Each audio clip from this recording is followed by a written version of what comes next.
Hello students, आप लोगों का मेरे चैनल फिजिक्स वाल में स्वागत है।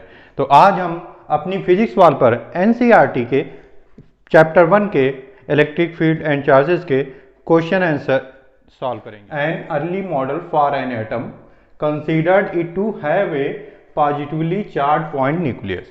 एक अर्ली मॉडल आया था एटम का, उसमें कहा गया कि एक न्यूक्लियस है जो पॉजिटिवली चार्ज होता है नंबर, और ई चार्ज तो Ze है, और ये कैसा पॉजिटिव है, क्या है पॉजिटिव, न्यूक्लियस पॉजिटिव होता है। Surrounded by a uniform density of negative charge, और एक नेगेटिव चार्ज डेंसिटी से जो यूनिफॉर्म है, मतलब एक समान है, उससे क्या हुआ, घिरा हुआ है, सराउंडेड है। ओके, ऑफ रेडियस आर, उसकी चार्ज डेंसिटी की रेडियस कितनी है, small are.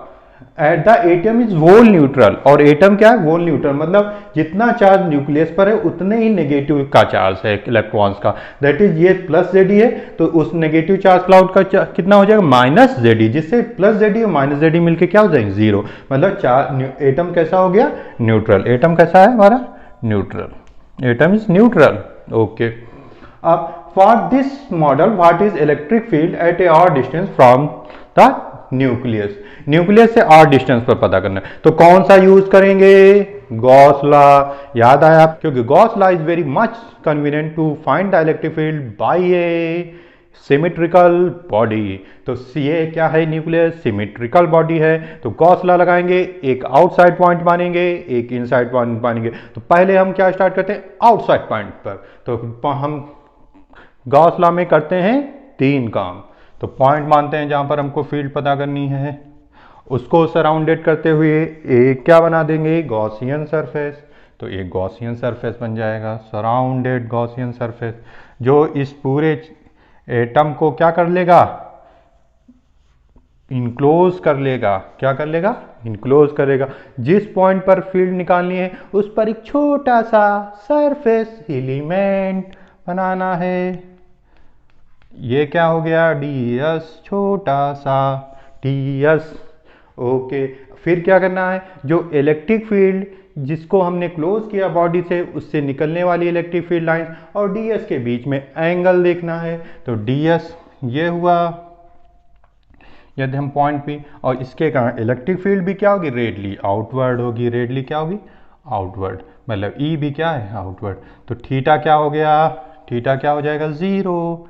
theta is 0 because both are the in same direction, E and ds in the same direction, angle 0। अब लिख लेते हैं Gauss law answer for outside, for outside point, for outside point, outside point P। ठीक है, तो उसके लिए Gauss law क्या लिख लेते हैं, E ds vector equals to Q in upon epsilon nought. इन वेक्टर को फिर क्या करते हैं, एंगल में लिख लेते हैं, डॉट प्रोडक्ट से E ds cos theta equals to क्या हो जाएगा, Q in upon epsilon nought. अब बताइए क्यू इन कितना होगा, कितना ये क्लोज करेगा चार्ज, समझने वाली बात। ये चार्ज Ze प्लस है, उतना माइनस है, और एटम क्या है, न्यूट्रल। जब एटम न्यूट्रल है तो चार्ज ही नहीं है। ओके, तो ये चार्ज इनक्लोज क्या करेगा, गॉसियन। तो net charge enclose by the Gaussian surface which is outside the atom is 0, the equals to 0। तो जब 0 हो जाएगा, इस इक्वेशन फर्स्ट में पुट करा दिए, put in first equation first of Gauss law. तो क्यू E क्या हो जाएगा, E इक्वल्स टू क्या आ जाएगा, 0, क्योंकि जब ये वाला टर्म 0 हो जाएगा तो ये वाला भी 0 हो जाएगा। ओके, तो बाहर तो फील्ड क्या हो गई, 0। ये तो बड़ा आसान था। अब आते हैं अंदर की ओर, अंदर की ओर। अब पॉइंट P मानेंगे अंदर, कभी अंदर कभी बाहर मैं आ सकूं। तो अंदर पॉइंट P माना जिस पर फील्ड निकालनी है। इस पॉइंट P को सराउंडेड करते हुए गॉसियन सरफेस खींचेंगे। क्या खींचेंगे, गॉसियन सरफेस।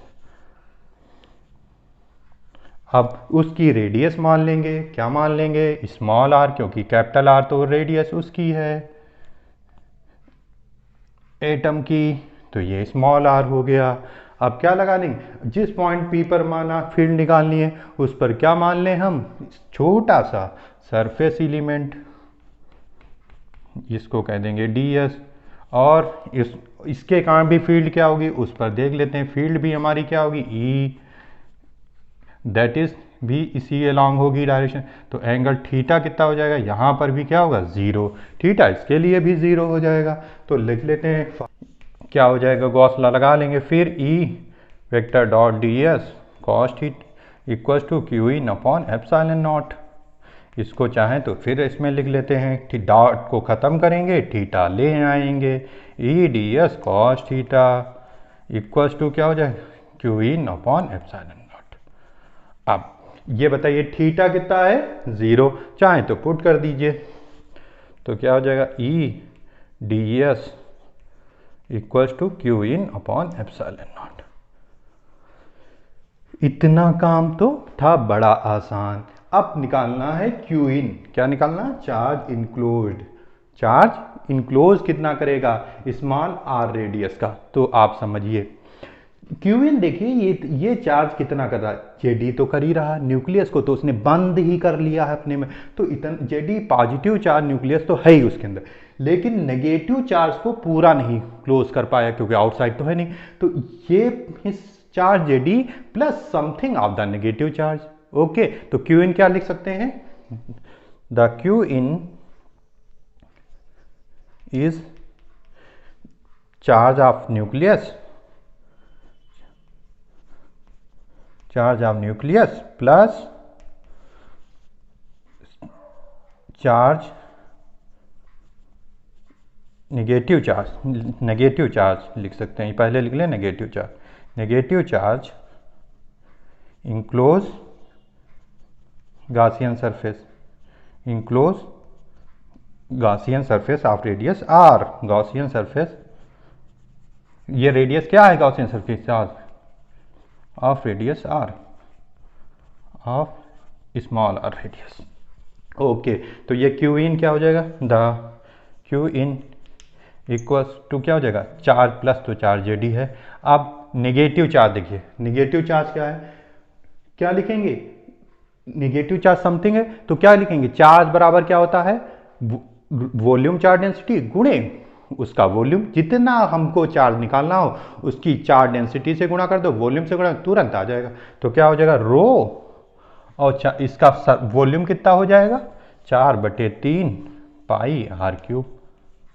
यदि इसकी हमने यूनिफॉर्म चार्ज डेंसिटी कितनी है, रो मान ली, यूनिफॉर्म चार्ज डेंसिटी इसकी रो है, रो चार्ज क्या होता है, रो वी क्या होता है, rho volume, charge density volume, charge density volume, surface charge density rho है। अब रो क्या होता है, रो क्या होता है, रो क्या हो जाएगा, टोटल चार्ज बटे टोटल वॉल्यूम। वेरी गुड, तो क्या हो जाएगा, तो ये तो पॉजिटिव चार्ज है न्यूक्लियस का, ओके, प्लस रो क्या होता है, टोटल चार्ज, न्यूक्लियस का टोटल, न्यूक्लियस का चार्ज क्या है जेडी, और इलेक्ट्रॉन का चार्ज क्या था माइनस जेडी है, तो टोटल चार्ज कितना होगा पूरे का नेगेटिव क्लाउड का माइनस जेडी, तो माइनस जेडी अपॉन क्या हो जाएगा, टोटल वॉल्यूम पूरे इलेक्ट्रॉन क्लाउड का कितना हो जाएगा, पूरे का कितना हो जाएगा 4/3 pi R cube, 4/3 pi capital R cube. Okay, और ये 4/3 पाई इसमें गुणा में ही था, पाई स्मॉल आर क्यूब। कार्ड कट क्या आ जाएगा बताइए, ये कर लेते हैं, इसको भी हम माइनस में कलर्ड कर देते हैं एक टर्म, ये हमारा क्या हो गया इलेक्ट्रॉन का, ये हमारा न्यूक्लियस का। वेरी गुड, अब क्या हो जाएगा Z E minus Z E plus minus minus, 4/3 pi 4/3 pi cancel हो जाएंगे, जेडी स्मॉल आर क्यूब बटे कैपिटल आर क्यूब। अब इसको आया हमारा Z E minus Z E upon R. अब इसको पुट करा देते हैं, कहाँ पुट करा देंगे, इसमें पुट करा देते हैं, पुट कर दो भाई। तो ई तो बाहर निकालना ही था तो हम ई बाहर निकाल लेते हैं, D S integral D S हो गया, क्यू इन कितना आया जेडी माइनस, क्यू इन क्या है हमारा Z E minus Z E R cube capital R cube और 1/एप्सिलॉन नॉट टाइम्स। तो इसको अब बताइए ई डी एस कितना होगा, surface area 4 pi R square, surface है ये वॉल्यूम नहीं है, ई डी एस, तो 4 ई और 4 पाई आर स्क्वायर लिख लेंगे। डी एस को क्या लिख लेंगे, 4 pi R square 1 upon epsilon not Z E minus Z E R cube upon capital R cube कर देते हैं। तो ई के इक्वल टू क्या आ जाएगा, क्या हो जाएगा, 4 पाई नीचे चला जाएगा और नीचे एप्सिलॉन नॉट, तो 1 upon 4 pi epsilon not Z E upon R square, Z E upon R square minus फिर आ जाएगा 1 अपॉन 4 पाई एप्सिलॉन नॉट, क्या हो जाएगा जेड ई आर क्यूब, ये एक आर स्क्वायर कट जाएगा, Z E R upon R cube. तो ये हमारा इलेक्ट्रिक फील्ड आ गई outside point. On my channel, all NCERT examples in very easy methods we provide you. Okay.